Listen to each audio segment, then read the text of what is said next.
Secret Code of the Heartbeat Drum, written by S.B. Gunkarova. Chapter 3.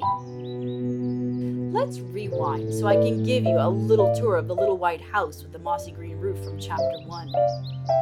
The front door opens into a hall, which opens into the living room. But it's not just an ordinary living room. Today, it is decorated with purple flowers and fairy lights, silver moons, and sparkling stars. And the table in the adjoining dining room is set with porcelain plates and crystal cups and filigree lanterns with tea lights inside. Why is everything so sparkly, you ask? Well, this year, the school spring concert, the one that Sosa was practicing for in Chapter 1, also coincides with Eid al-Fitr, the holiday celebrating the end of Ramadan and the beginning of a new year, which means that Mama and Nana are busy preparing for a big party tonight after the concert, with the whole family coming over to celebrate. So let's go into the kitchen and check out what's going on in there.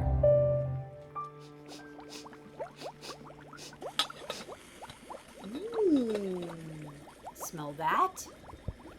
That must be Mama's super special savory tagine bubbling in the oven. And taking up every square inch of counter space are cookie sheets with super special homemade goodies. Delicious.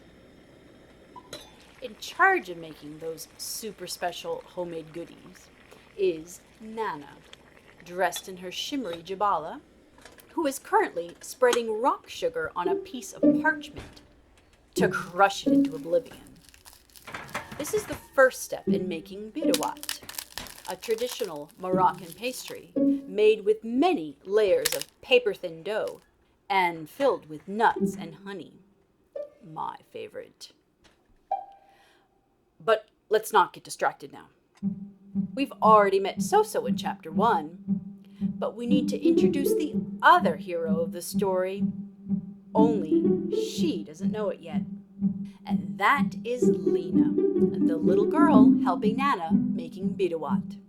And even though she's little, she's got some serious superpowers, which we will soon find out. Wielding her heavy wooden rolling pin like a martial arts grandmaster, Nana smashes the rock sugar into oblivion with one deft, masterly stroke. Lina joins in. Beside them is a little boy pulling out pots and pans from the cabinet out onto the floor. That's Adam, little brother to Lina and Soso. As you can see, he's an excellent helper. Pulling out pots and pans from the cabinet out onto the floor is serious business, as is whacking them with wooden spoons. Soon, the whole house rattles with the noise, which sounds rather like this.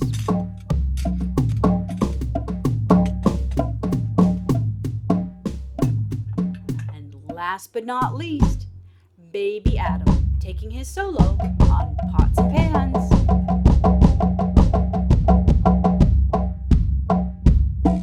Now, it is at this point where the kitchen door flies open and Sosa bursts in with her hands on her hips and smoke fuming out her ears. What is going on around here?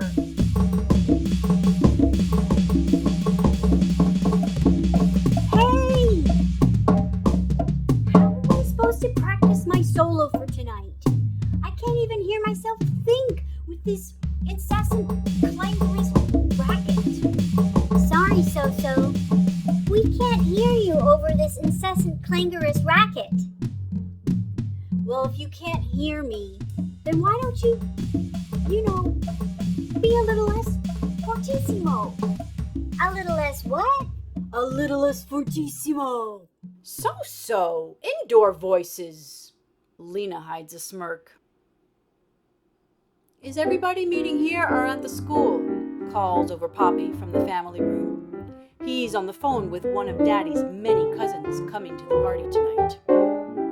Everybody's meeting first at the school, and then party hereafter. Wait a minute. Everyone? Of course, So-So, replies Mama. For Aid. Did you forget? No. Of course I didn't forget.